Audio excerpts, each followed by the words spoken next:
Morning. Are we awake? Travis McGregor was a shepherd. It's not easy being a shepherd, but he was a shepherd when he was 21. And whether you're in the lowlands or you're in the highlands, Hale and friends made sure that his 21st birthday was a grand celebration. Had a wee bit to drink, which is a kind way for Scots to saying that they got back drunk. And then he went back to his sheep, even though he was in a full regalia from having been at his party. Two American lassies were on holiday. They were going down the moors. And they happened to espy Trevor McGregor asleep as they were walking around the bend. One says to the other, "Do you know what Scotsmen wear underneath their kilts?" The other one says, "Nay, but I've heard." She says, "Well, you want to find out?" No, she says, "But he looks very fast asleep." And of course, having been a bit drunk, Travis McGregor was very fast asleep. The raven-haired one goes up to him and says, very stealthily, hikes up his kilt and finds out, as all good Scots know, that Scotsmen don't wear anything underneath their kilts. Which he found out much to her surprise, and I might say a great deal of admiration. She started away and had a terrible pang of conscience. She stopped and went back to McGregor as the raven-haired friend said, she took a bunny bow out of her hair, went underneath his kilt, tied a wee bunny bow. Went down the road. She was feeling much better for the entire experience. About an hour later, one of the sheep grazed up against Trevor.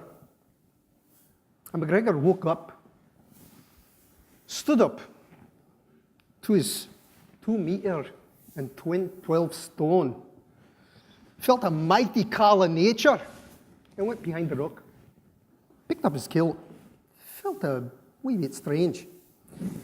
"Ach, laddie, I don't know what you've been doing, but you won first prize."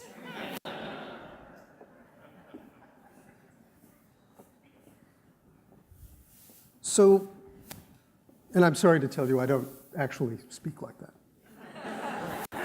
It's about this time that most of the women in the audience are going, damn. So the question is why that was funny. If you think about it, it's kind of interesting because contextual information is processed on the left side of the brain, both in the prefrontal cortex and also in the posterior cortices. And the amygdala basically commands that there be dopamine, which gives pleasure, and the spindle cells amplify it. And the fact that you're sitting together amplifies it further, and you've contextualized, you visualized, you got into the story, and you found its own humor. Almost like a different language. We're pretty amazing when you think about that. And that's kind of what I want to talk about, is why games work if you do it right with the brain. Now, I'm going to try and stay on reasonable time, so forgive me if I'm going to read some of this.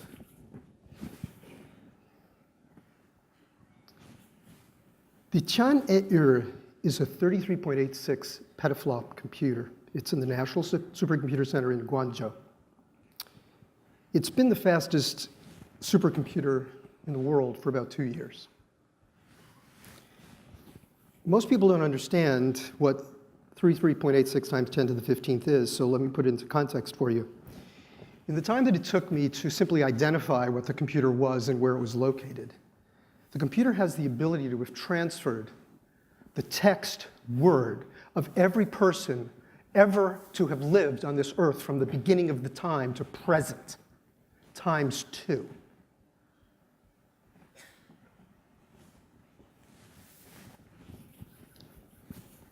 So in parallel with neuroscience behind the way games work, the increasing capability of computers and computational media to mimic perceived reality becomes even more convergent.